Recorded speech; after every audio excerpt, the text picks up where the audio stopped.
Okay, let's go. Misi kita hari ni nak cari bahan untuk buat biskut raya. Kita nak buat biskut raya. Kita kan nak raya. Alamak. No. Ni ke? Ya. Mek, buat tak? What? Buat tu. Yalah, aku lebat. Ya. Mama nak buat siput. Aisyah nak buat siput tak? Satu anak punya. Okey. Satu punya. Okey. Satu punya, I punya. Okay. Oh, forget. Don't forget ayah. Don't forget ayah. It's okay. We just buy things, okay? Okay, Mama. Oh ayah. Ini nak buat apa? Okay. Apa nak buat? You jalan depan. You tolak trolley boleh? Ha, Mama. Turn lah. Ma.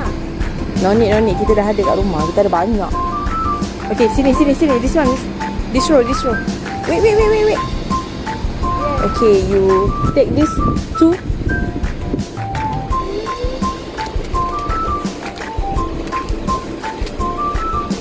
Dua. Okay. Apa? Gula custard. Ini kita ambil.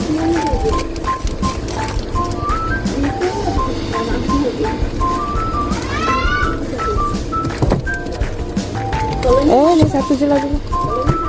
Dua lah. Dia hantar. Oh, 6, 8, 6, 7. Mungkin yang ini. Ni lah. Ni salah. Ni, this one is Stilo ke? Stilo ke ni? Lah, chocolate chip. Ni, chocolate chip. No. This is black raisin. Kismis. Ni? This one is chocolate chip. Cookies.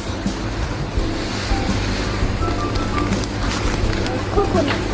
This one coconut is with chocolate rice. I cakap coconut yang penting je.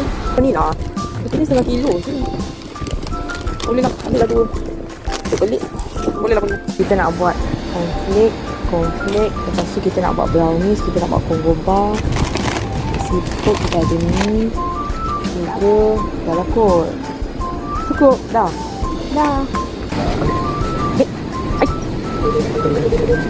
Ni antara tu. 225, okey? Ma, I puasa.